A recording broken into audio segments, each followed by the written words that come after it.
Coming up next, On the Spot, we're pleased to welcome not one, not two, but 3 members of the team behind F.E.A.R into our studio. They'll be playing their game and taking your questions all show long. Meanwhile, Bob Kaleko is diving into SOCOM 3, Brad Shoemaker's hunting giants in Shadow of the Colossus, and Ryan Davis is hitting the slopes with SSX on tour. Look out for the creepy kid. We're live and on the spot.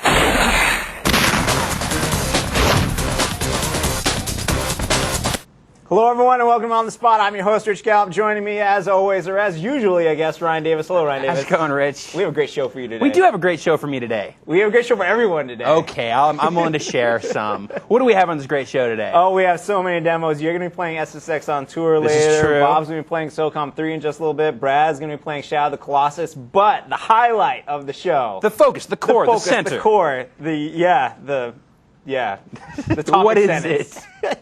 We have 3 members of the team who worked on F.E.A.R. F.E.A.R. here today. Ryan McDonald standing by the first one. Rob Loftus. Hey, Ryan and Rob, what's going on, fellas? What's up, man? How you doing? I'm doing all right. How about yourself? How you doing? Doing well. So yeah, Rob Loftus, for those of you that don't know, he is the senior producer who's working on F.E.A.R. And you got the game right here. We're going to show people later on, right? Absolutely. Awesome. Cool. So everyone should send in their questions right now about F.E.A.R. Send them all the time, as well as those other games I just mentioned. If you don't see the form on the page that lets you send in the questions, that means you're not a GameSpot complete member. Sorry. Just Can't send in a question if you don't see the form. It's as simple as that. Exactly. You got to sign up. Get it. And we'll hear from you soon. And so shall we get this show on the road? Let's get this party started. We also have a couple interviews today that we're going to show. A couple, we've been talking for months now. It seems like there haven't been any good PSP games or any PSP games for a while. We're getting some PSP games and now they're starting to come out, and we've gotten to see some games that are coming out soon. The first one we're going to talk about today is WWE SmackDown versus Raw 2006. Right. We have an interview, preview, all the stuff on the site for it right now, and here is the interview. Check it out.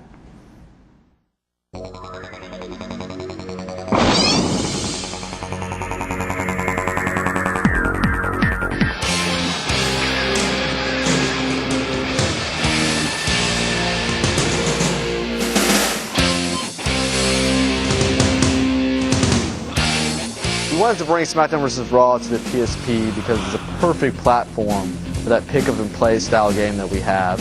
We haven't been on a handheld platform for a while with the WWE license, so we really wanted to bring it back, and we felt that the PlayStation Portable was a perfect platform for that.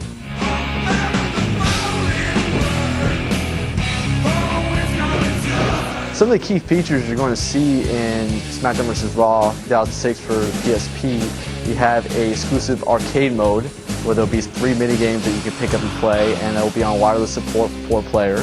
We'll also be able to see wireless gaming, ad hoc peer-to-peer wireless gaming with 4-player match support. On wireless, you'll be able to play 4-player matches, over 60 match types available to play. Match types like Hell in a Cell, Cage, Single, Tag, they'll all be available. The PS2 and the PSP are very comparable. All of the features that you see in the PS2 will be in the PSP. Modes like Season Mode, Create a Superstar, Create an Entrance. We're offering the ability to sync up your PlayStation 2 and the PlayStation Portable. What you'll be able to do is you'll be able to bring over your Season Mode progress from PlayStation 2 onto your PSP. So if you're playing PlayStation 2 at home and you have your Season Mode progress, if you want to carry that over to the PSP, you'll be able to do that. We'll also be able to bring over unlockables as well. There'll be some exclusive unlockables for the PlayStation Portable. And you'll also be able to bring Create a Superstars over. The name of the game is SmackDown vs. Raw 2006 for the PlayStation Portable, and will be in stores this holiday. And that was a look at the WWE action. That's pretty cool, huh? Yeah, right on. So, but enough about that. We got F.E.A.R. live in the house right here. This is the game, right? Absolutely. This is it. So what are you going to show us today? I'm going to show you guys a little bit about the combat in F.E.A.R, which is definitely one of the most thrilling aspects of it. I'm going to show you guys one of the proximity mines here. Keep your eye on this mine as I throw it into this room full of guys here. Notice I'm slowing down the world here. As that mine goes in, it'll rise up, and then the explosion, you get a screen pucker, you can see all those effects going. But like this weapon that I've got here, it's called a nail gun. Let me actually switch to it. There's a really cool effect with it.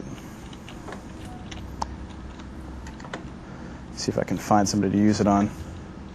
That's funny because when we had you on stage at E3, I was pretty much, my jaw was wide open looking at the graphics. And actually, it looks like it is. You can nail guys to the wall. That's serious. Let's see if I can show you another weapon here. This is the particle rifle, and the death effect on this one is just totally sweet. Watch this guy getting the slow-mo again. You actually sizzle the flesh off your opponent. That's sweet. And what you're seeing here, what I'm doing with slow-mo, is something that the player can do at any time, as long as they have so much of the ability actually saved up. You see that little meter that's down at the bottom of the screen. And basically, when you go into slow-mo, it really puts you in the director's chair of your own John Woo-style moment. So you can see all those particles flying. You see the blood going everywhere. You see the great ragdoll on the enemies. Now, one of the things like I was starting to say, we were going to talk about it at this talking about F.E.A.R. at E3. One of the things that we definitely see is that it is a beautiful game. But the one thing that we got a little bit of a taste of in the demo was there's a lot more than just pretty graphics and slow down. I mean, in terms of the slow motion of the game, there's some suspense and some scary stuff in there, right? Definitely, it's F.E.A.R.'s about thrilling sequences of combat. But when the dust settles, we're really going to weave in that paranormal storyline and really scare the pants off the player. Well, now, how much more are you going to go on this part? I know you wanted to show us some stuff later on. Oh, yeah, definitely. I can show you guys some different stuff if you like right now. That'd be awesome. While you load that up, I got a few questions from the audience, if you don't mind. I've got one here from Richard out of Wales. The demo was excellent. I wanted the game then.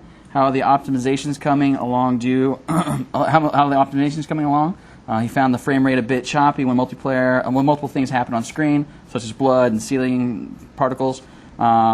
He thinks this could beat Half-Life for the scary elements. Cool. He needs a new pair of pants and a painted ceiling. So how has it come along since the demo? It looks like the frame rate is running a little bit better than the demo was. Right? It certainly is. You can see here that we're definitely running at a crisp frame rate here. Things are definitely looking very, very smooth. So there certainly were optimizations that were done, since the demo was, certainly a lot older than the release code is, and there was, the guys at Monolith were optimizing as they went along. So definitely, certainly optimized. Oh. And just so the folks at home that might not know, this is coming out when? This is coming out on the 18th. That's like Tuesday in stores, That's right? Tuesday in stores. And the cool thing is you guys actually have shipped it, so that means that people don't have to go wait for the shipments to come in on Tuesday. They can go there.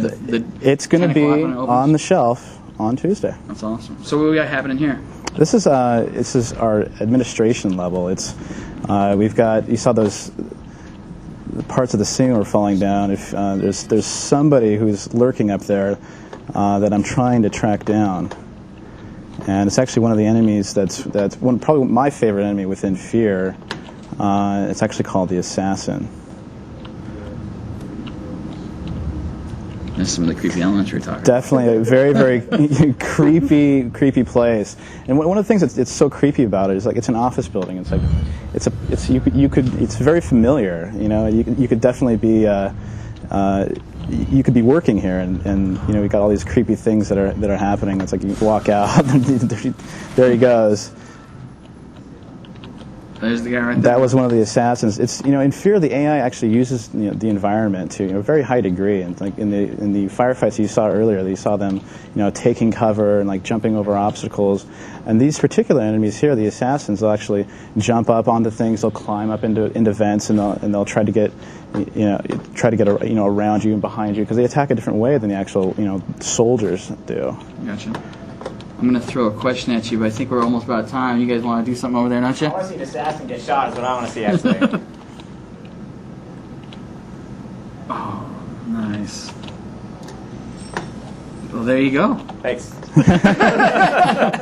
I got one more question here, and then I'm going to toss it back over to you guys. I got Nikolai Jensen out of Copenhagen, Denmark. He wants to know, are you guys going with an American style of horror or Asian style? I guess it's probably a pretty good question since you got that. That is a good question. I mean, it's the creepiness in F.E.A.R. is really, that's kind of an Asian influence. It's a very psychological style of creep out. Oh, wow, you got it. Oh, man. See, he's trying to run away. Oh, we got him. Make it, though. Right on. All right, I think we're going to move on, but you're going to be sticking around. And we got some other folks here. We're going to be getting some more action on, right? Definitely. Street. So yeah, over to you guys. Thanks, Ryan and Rob. Man, that game looks creepy. I was kind of scared, man. I'm kind of a weakling for stuff like that, but all it seriously took was those ceiling tiles coming down, and that was enough to make me go like. That was kind of amazing, though. I really like that slow motion stuff and shooting dudes with the blood puffs and all that. That game looks awesome, and we'll be seeing more of it, as we said, for the entire show. Keep sending your questions. Right now, Bob Kaliko joining me. Bob, what game did you bring with yourself? I've got another game where you shoot dudes in the face. This is SOCOM 3 Navy SEALs. Awesome. More shooting dudes in the face. That's Let's fire it up, shall we? Okay, I'm in the middle of a mission here from the first campaign, and I'm trying to track down one of the enemy generals and capture him. So as in the first game, I'm leading a 4-man team. You see my crew's right here. They're following me, and we're making our way down, a busted highway full of wrecked cars. And okay, here's some dudes to shoot. Nice. That wasn't in the face. That wasn't in the face. So obviously, SOCOM 3 sequel to SOCOM 2. Obviously, a huge multiplayer online game for everyone on the PlayStation 2. Definitely. But right now, you're playing single player. I'm playing single player, but since you mentioned the multiplayer, one of the big changes in SOCOM 3 is doubling the number of online players from 16 to 32. So you can play 32 players now, and the maps have gotten accordingly larger. Cool. To accommodate that, and you can drive vehicles. So eventually, as I get to the end of the road, I'm going to find a non-broken vehicle that I can jump into. Peter Ellingson from Norway wants to know how many vehicles are in the game. I didn't actually count them, but you've got trucks that have machine guns mounted on the back. There are Humvees. Here's one here with a tow launcher, a missile launcher mounted on the back. I'm going to hop into this. And there are tanks, Bradley fighting vehicles, all kinds of different things. And there's a real cool attack boat as well that's got miniguns mounted in the front and a grenade launcher in the back. There's just a lot of different things you can drive, and it gets you from place to place real well on these really large and nice-looking maps. So are you driving right now, or are you controlling the turret? I'm driving, but I can just hop right in the turret real quick. See now, I'm controlling the turret. Nice. And whoa, he just decided to open up on someone over there. Sure. Looks like there's people. Since missile launcher is not that great for shooting people, I'm gonna hop out. Okay. And shoot these guys, and they got a little roadblock set up for me, but I got a little something for them here. So here's another great question. Also from Norway. Brian Larson wants to know. He's in Bergen, Norway. He wants to know. So, what are the main differences? Obviously, between SOCOM 2 and SOCOM 3. Obviously, the vehicles is a big one. The vehicles is a big one. Just being able to jump in. I can actually shoot guys out of the vehicles. You'll see some of these terrorists will be driving around pickup trucks with machine guns mounted in the back. If you got a steady hand, you can snipe right into the driver's window, take out the driver, then take over their truck. And that's really cool. But they can do that to you, like in this Humvee as well. And all that comes into play in the multiplayer and the online. And it really makes a big difference in how the game plays and feels. And did you mention you can swim? You can swim. Now, this just seems strange to me. I guess it takes a little bit extra input. It is a SEALs game.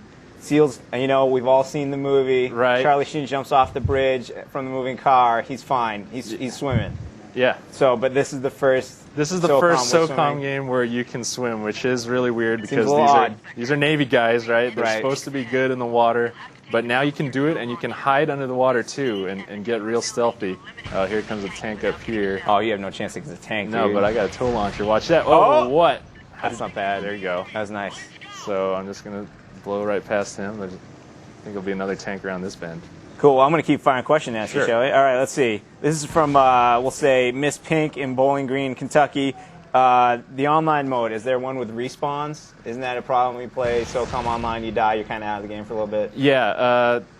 The default modes, which are what you're going to be playing a lot of the time, because most of the servers are set up just with default, are you're going to have to wait. If you die in the first part of a round, you're going to have to wait a few minutes before you can start. But you can set up games with respawns. Oh, cool. Yep. Great. Connor in Connecticut, if I don't play games online, is SOCOM 3's campaign and other offline modes worth the money? The campaign is kind of short.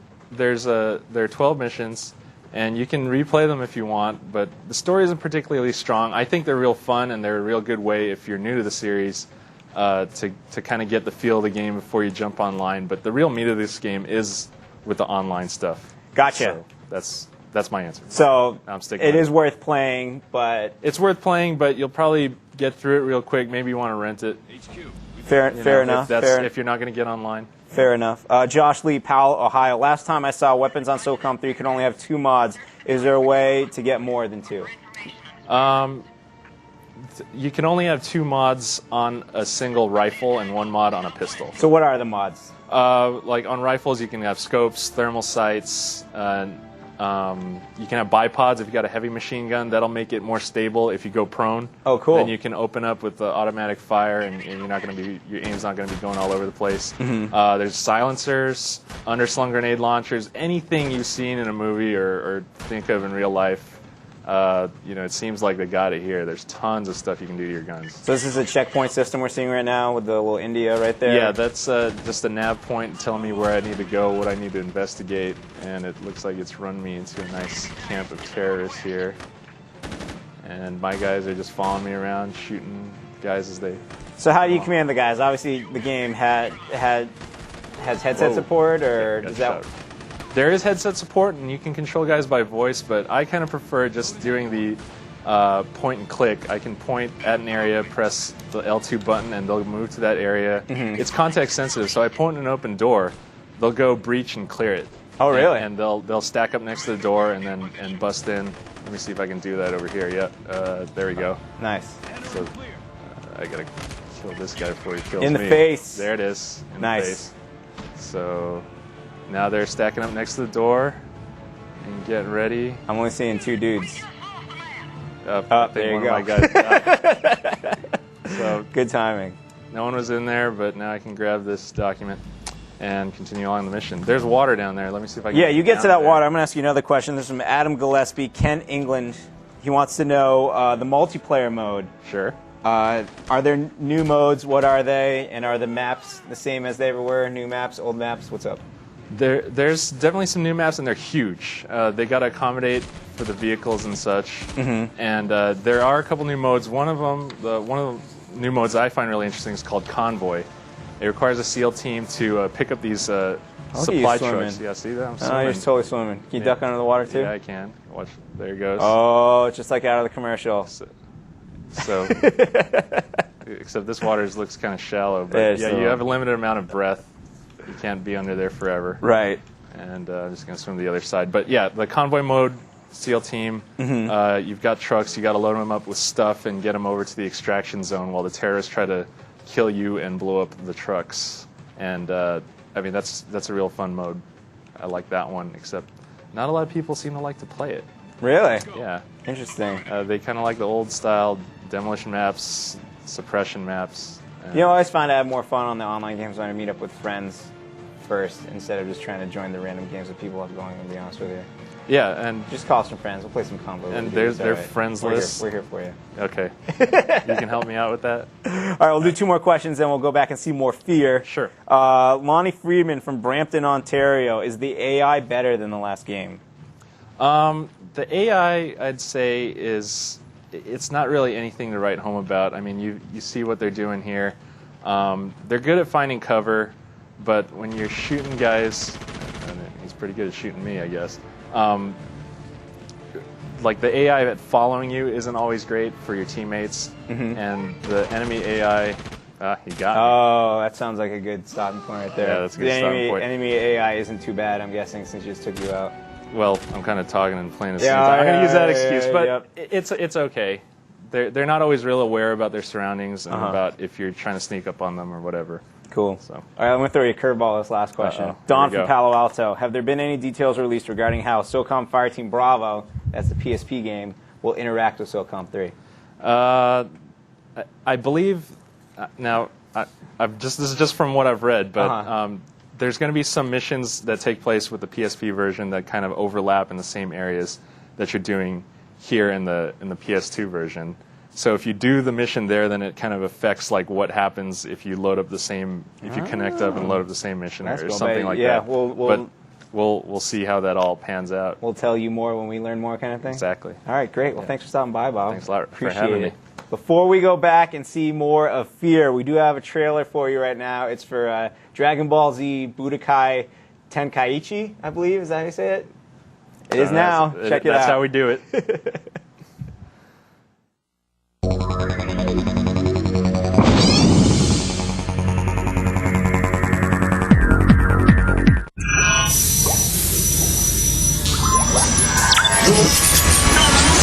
Okay, I promised Dr. Briefs I'd give this scouter a try. I've never had a use for these things before.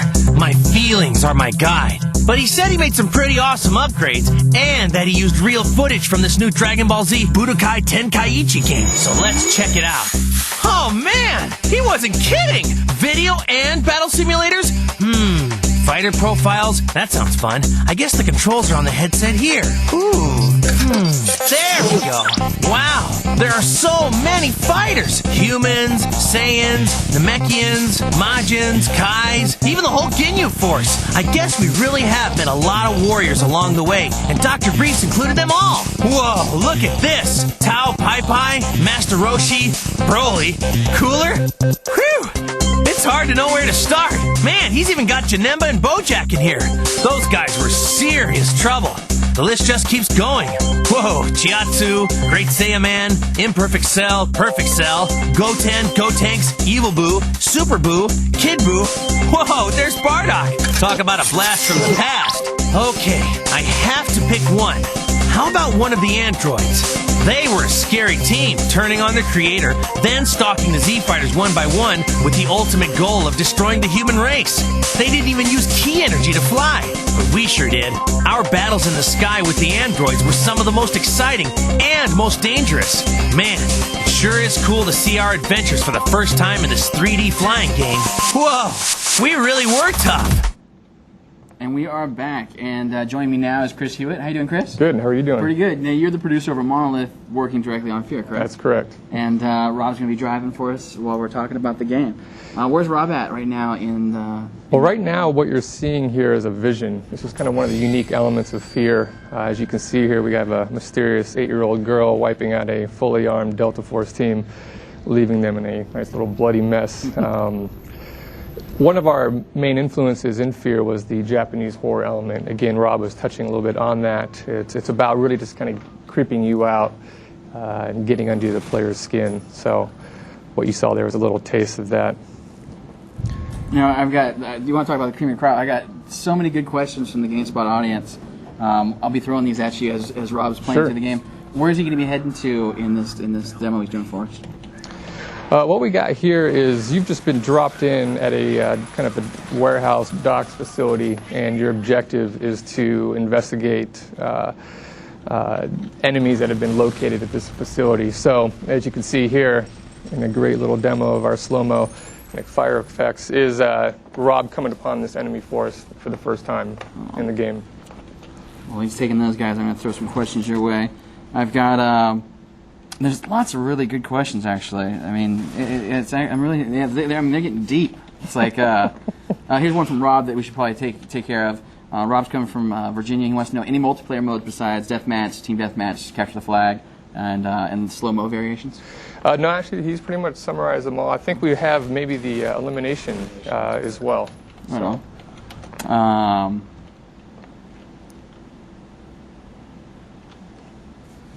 What you got here, as I can kind of touch on a little bit, is if we can do a little melee maneuver. This is another unique element in F.E.A.R. Is our ability to actually do a slide kick in first person. That was kind of one of our favorite features, was this ability to kind of add this hand-to-hand element into a first-person shooter action game. That's actually one of the questions I was looking at right here. Jeffrey in Brussels wants to know, what is, in your opinion, the biggest difference in comparing this first-person shooter to others? Well, I think the premise is unique. We have a paramilitary action thriller mixed with this ghost story. I think the premise is really kind of where we try to stand out. Other than that, you know, it's all about just trying to hit on all the different elements, the action, the combat, the AI, the special effects, the graphics. If we can just kind of nail all those, bring them up to a high bar, we can really come out with a nice solid product. This is a good question. Overheat out of the UK wants to know, so F.E.A.R is the most anticipated game out of everything on the market. How can you possibly match the hype that's built up? Are you worried the game might get slated because people are expecting too much? You know, there is maybe a concern. People might set their expectations really high. I think one of the best gauges for us is the fact that we worked on it for about 3 years, and I can honestly say that I still enjoy playing it. I think another test is we have a QA department at VUG, and these guys play the game, 8 hours a day for 2 years, and these guys have complimented us, the development team, about how much they still enjoy playing the game. So I think it might do pretty well. Excellent. I've got John Ansel out of New Westminster, British Columbia. He wants to know how many maps will there be for multiplayer and F.E.A.R, and how many different game modes will there be? We shipped 11 maps for the multiplayer. And what was the next question? How many different game modes? Game modes in multiplayer? I think so. Well, we had deathmatch, elimination, capture the flag, and team modes variations, as well as the slow-mo variations. Now, you had mentioned shipped with 11 maps. Yes. Does that indicate that you guys are going to release some more later? Absolutely. There will be more maps that we plan on releasing post-ship, and hopefully we're going to be releasing we will be releasing the tools, in which case we really want people out there to make their own maps and put them in F.E.A.R. Excellent. So. Now, I think you guys are going to be hanging out for a little bit more. Right now, I'm going to throw it back to these guys over here on the sitting set. How you guys doing over there? I'm doing well, Ryan. I'm sitting over here with Brad Shoemaker, GameSpot editor. How you doing, Brad? Good. You've got you came to us. Actually, first, before we get to this, I want to say about the F.E.A.R demo.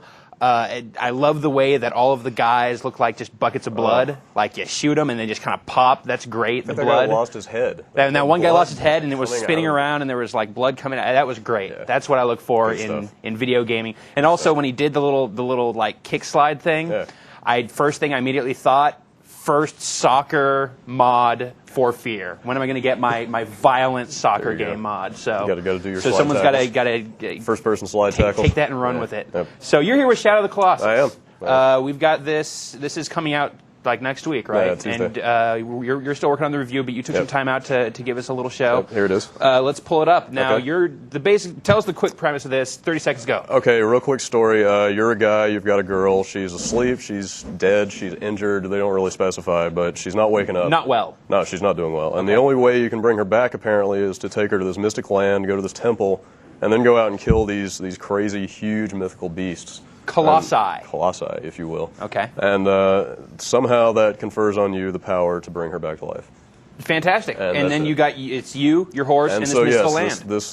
It's just a very singular focus in this game. You go out and you find these beasts and you kill them, and that's it. So to be clear, that is the game. That is the game. It's basically a series of boss fights. Basically, yes. All right, so you're on your horse. So when you're out on your horse, you can go and detect dudes, right? You can find a Colossus. Basically, the way you find a guy is you got this magical sword and you go out and find some sunlight, which I'm doing here, and you just hold it up and basically just kind of search around, and then focusing. Here we go. You should go over there. Oh, let's go that way. I think I'm going to go that way. Let's go over there. So here we go. You're riding your horse now. I'm noticing that graphically it's got a pretty interesting look. We should say that for people who don't already know, from the makers of Eco, which was critically acclaimed for its feel and critics' darling, yes, and for its great hand-holding simulation. Yes, the hand-holding was superb. Not so much hand-holding in Shadow of the Colossus. No hand-holding at all, actually. So this is a hand-holding free for those who are. But you can certainly see the similarities in the art style.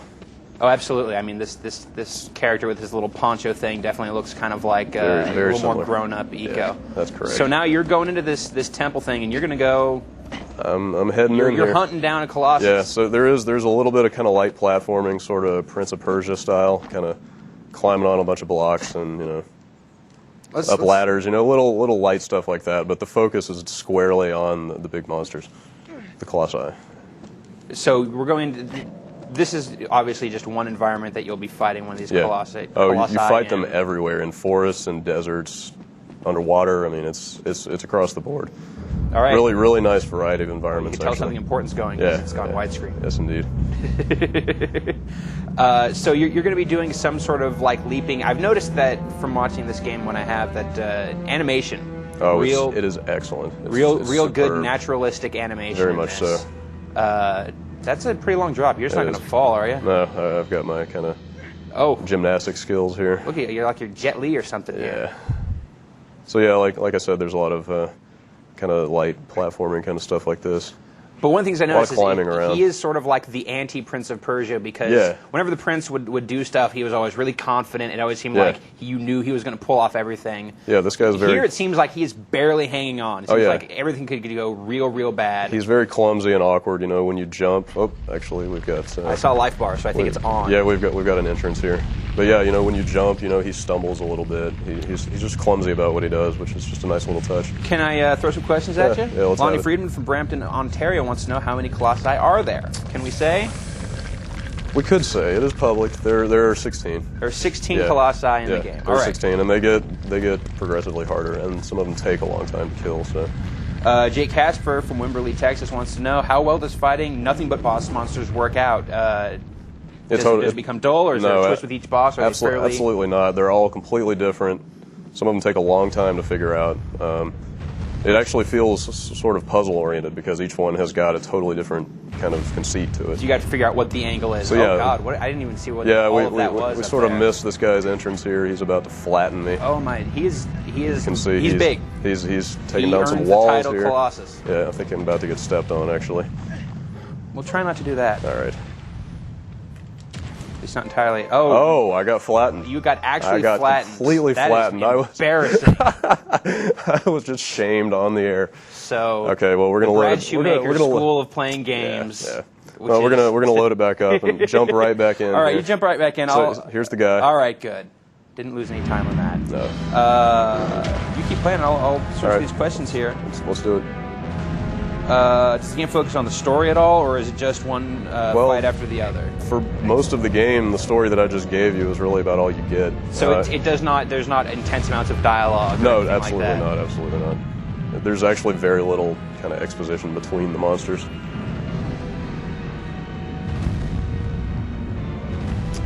So you're running. I'm just trying to get away from this guy. It does seem like they have the ability to flatten you right quick. Yeah, they really do. So you find yourself some higher ground? Yeah, I'm trying to kind of... Oh, he's not happy at all. He is coming right at you. If I can ever get away from this guy, I'll show you the tools that you've got to work with. Oh, that was... Brad, that was not come good. on. All right, I've got Set up your game here. Kind of a safe haven here. Okay, so you've got your sword, like I said. You've got your sword. Yeah. And you've got a bow and arrow. And that's pretty much what you got to work with. That and your wits are what you can use. Basically, yeah. Literally, your wits are your best weapon against these things. Let's see here. Nico Salvatore in Williamsport, PA wants to know: are there any RPG elements in Shadow of the Colossus character building? No. So this is pretty much just pure action. Pretty much, yeah. I mean, it's action, adventure, and puzzle, but it's you're not. Climbing up, and you're swinging off of this thing's furry neckbeard thing here. Yeah. That thing has to smell awful. I'm sure it's got kind of a musky odor coming out of there. There's a film all over everything. There it's is. Terrible. Yes. That's camera. I'm going to come out and say it. Yeah. Camera. Seems I'm not saying anything. I'm going to say a little, troublesome. Well, these beasts are not exactly uniform. All right, we're also not going to let you show people how to beat this Colossus. That's one thing I will say about this. You know, when you get to one, it's imposing. You don't know what to do, but once you figure out the trick, you know, it's not a really complicated matter of just making it happen. So wrapping this up, very puzzle oriented, action adventure, great sense of style. Yeah, absolutely. And comes out next week. Next week. And we'll have a review for it next week. Yep. I believe Monday. Look for it on Monday. Look for it on Monday. Yep. You come to sign on Monday, and you'll get to have the full scoop on this. Get the final word on these giant beasts. Fantastic. Yep. All right, Brad. Well, I want to thank you for coming by, showing this off to us. Thanks for having me. Next up, we have a interview with one of the producers of X-Men Legends 2, Rise of Apocalypse for the PSP. Tiny Mutants. Here's a little clip of it. Check it out.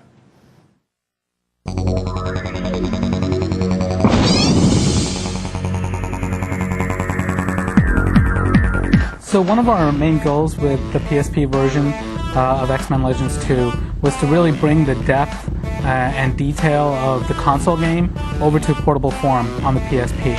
So that was one of our main goals. But we also wanted to bring in a lot of exclusive new content just for PSP players.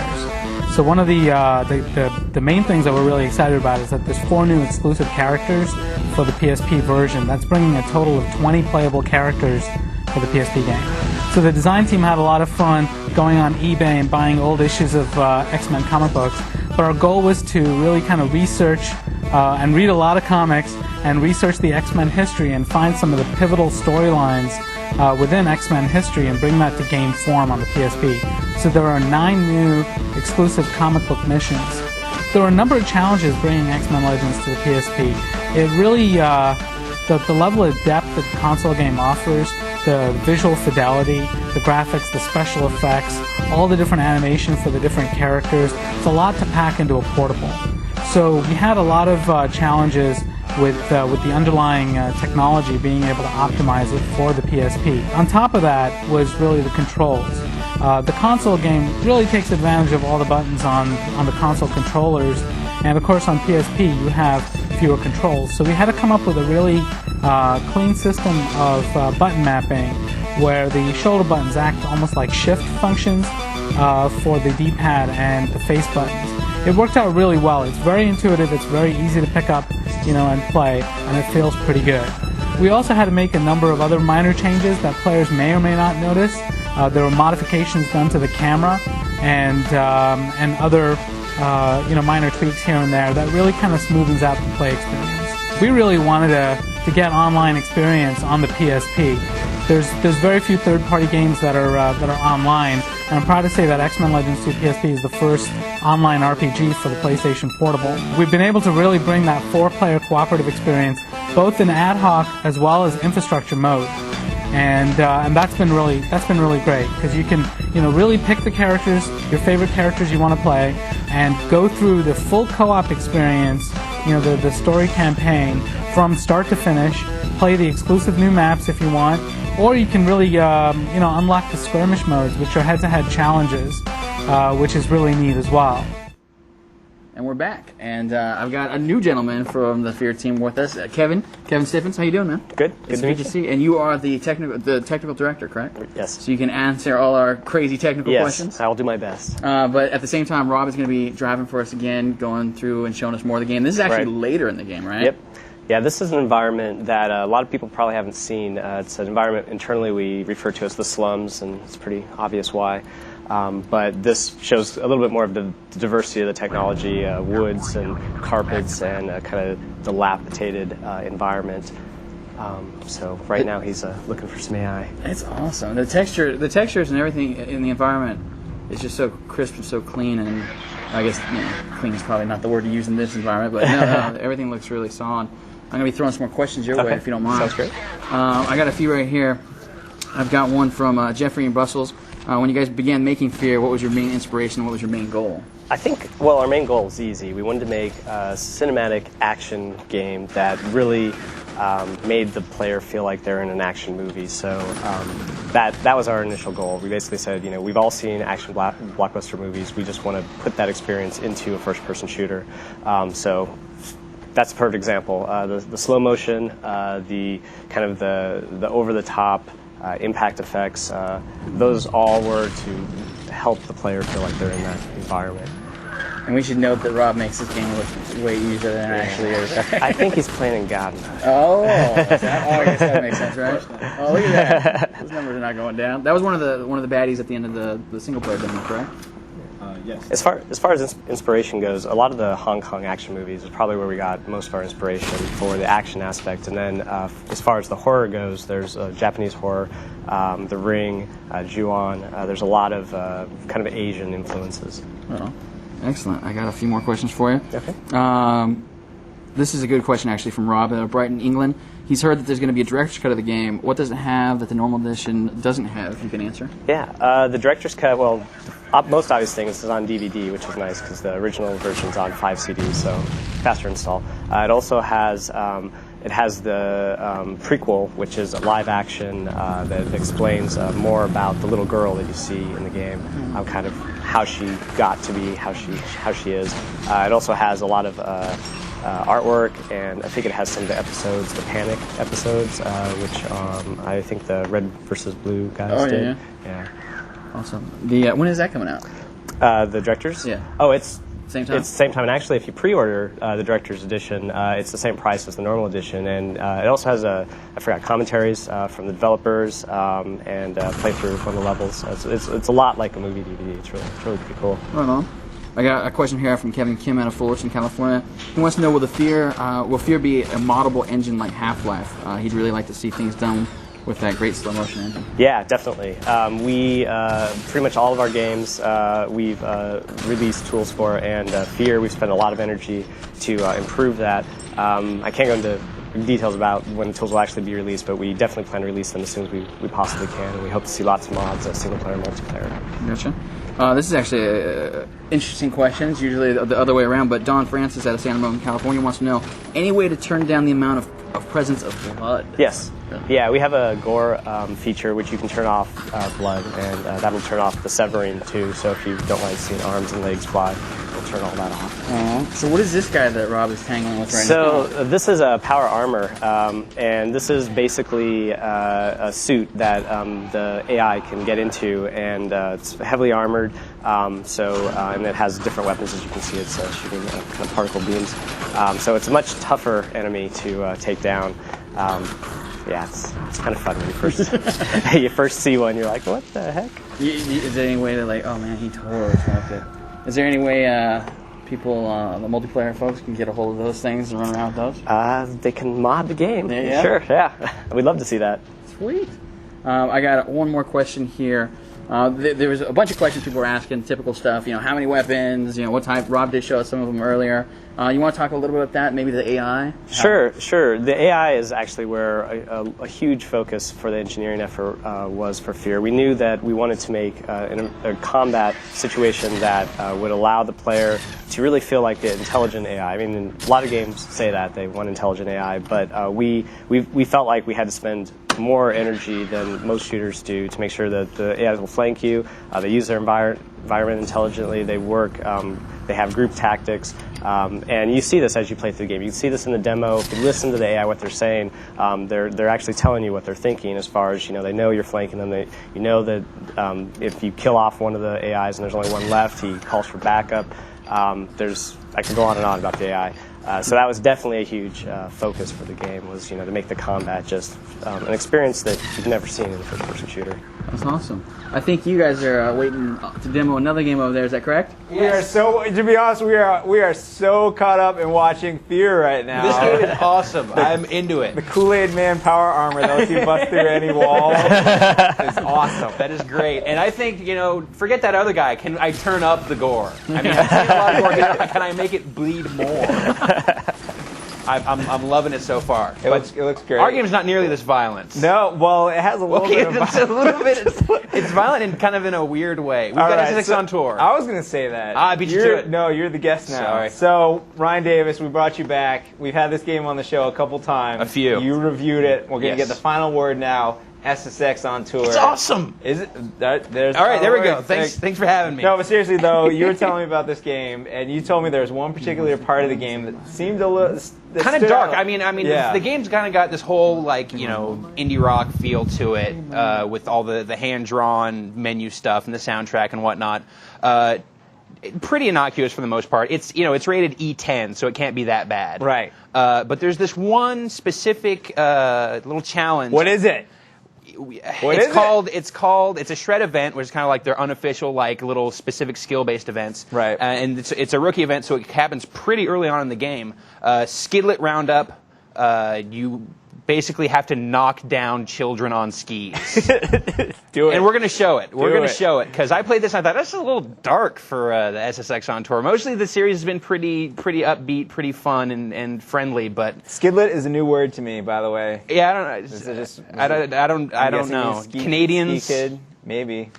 I don't hang out on the mountains, I don't hang out with Canadians. You know my feeling on. But anyways, so basically, here I am. I'm on my skis. On the ironically, I'm going to come down here. They've got their little red markers over them, and I just got to find and knock over. Oh, I passed that one. All right, forget him. We'll get to the next one. All right.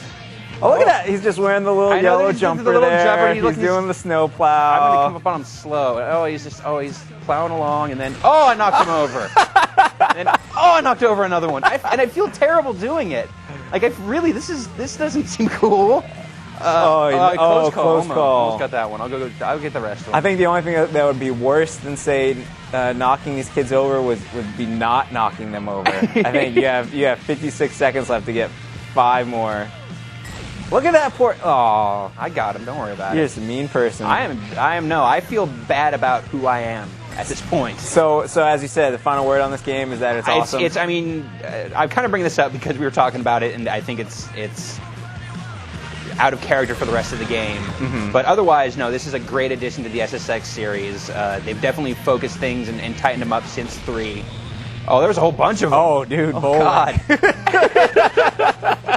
I think it's got a really great visual style to it. I think that it's very unique, the things that they have done with the way the game looks. And the soundtrack is really awesome as well. It seems like they're really kind of starting to make sense out of the EA Tracks program, and I'm glad of that because there have been so many bad EA Tracks games.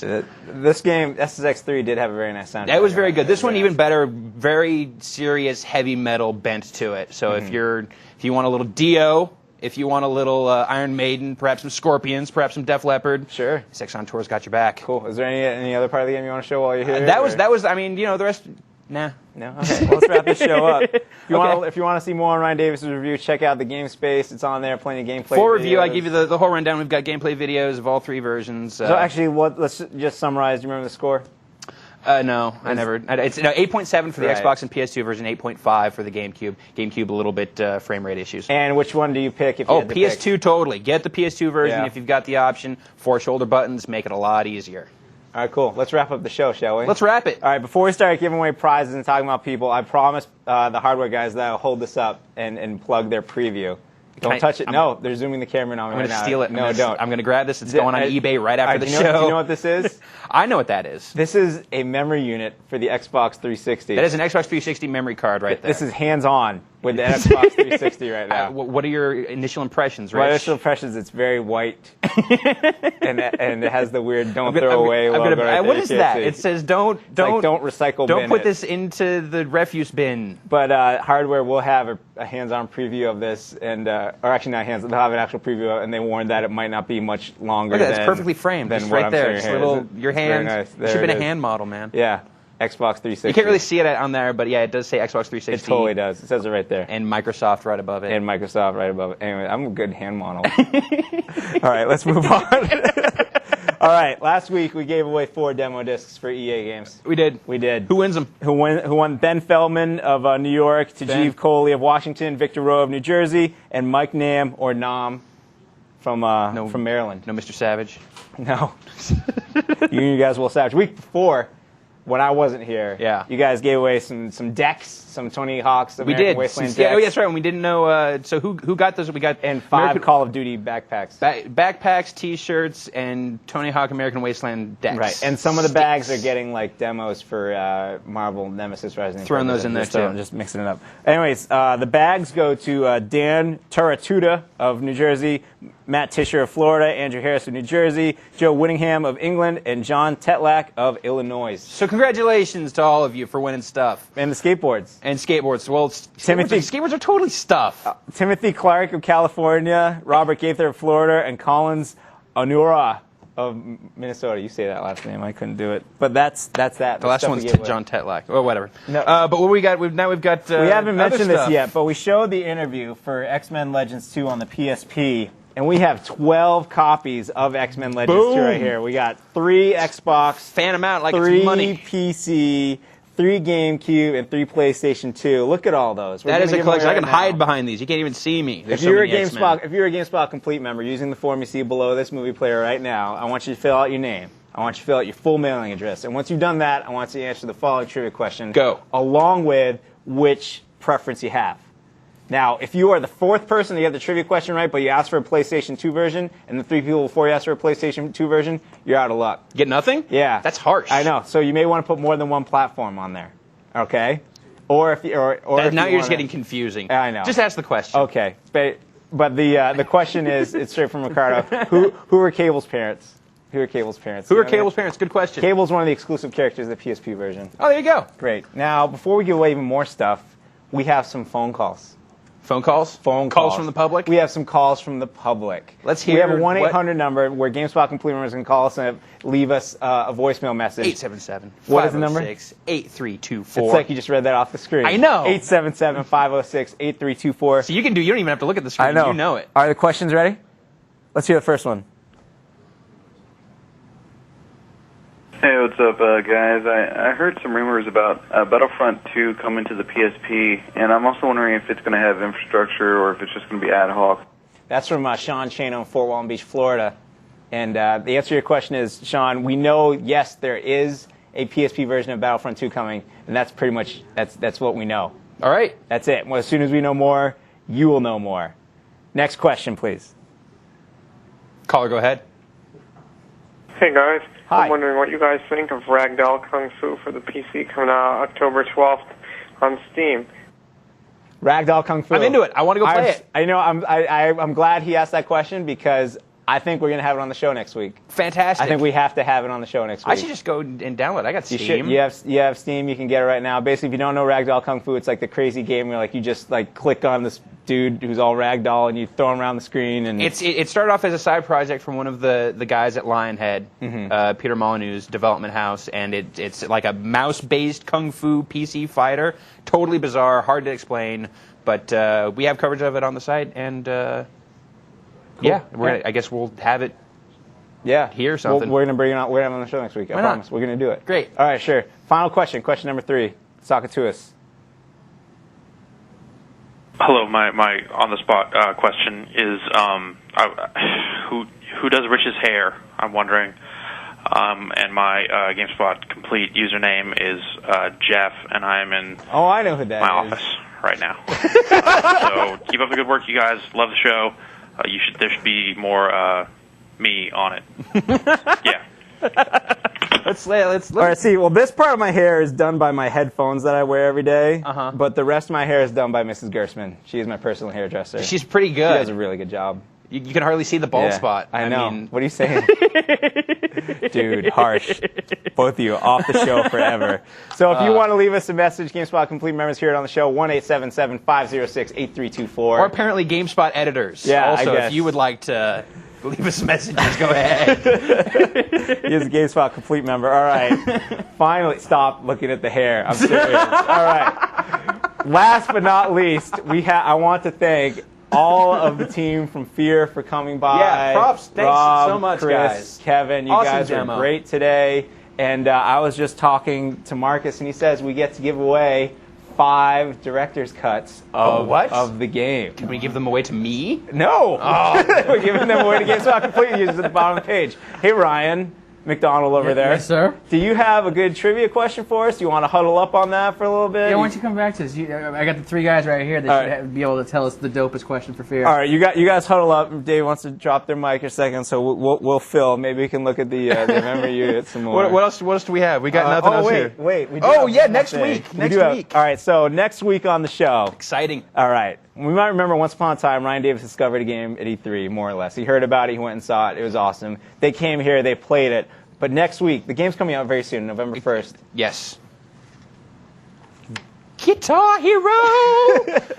This is final. This is like a retail. This is it. This is the thing. We've been playing with prototypes up until now, and now we actually have what appears to be a rocking final Guitar Hero's guitar. So the wonderful people at Red Octane will be coming back here next week, and we'll be playing live multiplayer Guitar Hero. Oh, what? 2 guitars, dude. Are they bringing back their heavy metal genius again? They're better. Do you remember his name? I don't remember his name. I feel terrible. He was so good at the game. So he could turn his back to the game and just play. And just he got perfect. So, yeah, they're coming back next week. Hopefully, maybe we'll have some of them to give away next week. Who knows? Maybe. Well, hopefully we'll be able to give away some copies of F.E.A.R this week. Oh, we will. Should we start giving them some Jeopardy music? I see a lot of nodding going on there. But yeah, definitely come back next week for multiplayer Guitar Hero. All right, right? Am I hearing a right on over there? Yeah, totally. All right, let's hear the trivia questions. Talking to us. GameSpot complete members using the form at the bottom page. Full name, full mailing address. Ryan, look right at that camera and give us the question. The guys came up with a really good question. There's a term that is related to F.E.A.R called panics, and the question is, what does panics mean? Good questions. Very nice. I'm getting off this couch out and racing to my computer. Well, I'll try to buy everyone some time by keeping you here just a little longer. Fair I'd like to thank all of our crew for doing a great show. Phil and Frank, Roger, Dave, Jim, and Dino. I'd like to thank Bob and Brad for coming by. I'd like to thank Ryan Davis and Ryan McDonald. And, of course, Rob, Kevin, Chris, all the F.E.A.R team for making this great game. We all good? Did we buy enough time for people so you can't win the trivia question? I guess not. All right, cool. You spiteful, balding man. I'm sure you are so done. And I'd like to thank all of you for watching. We'll catch you next week right here on The Spot.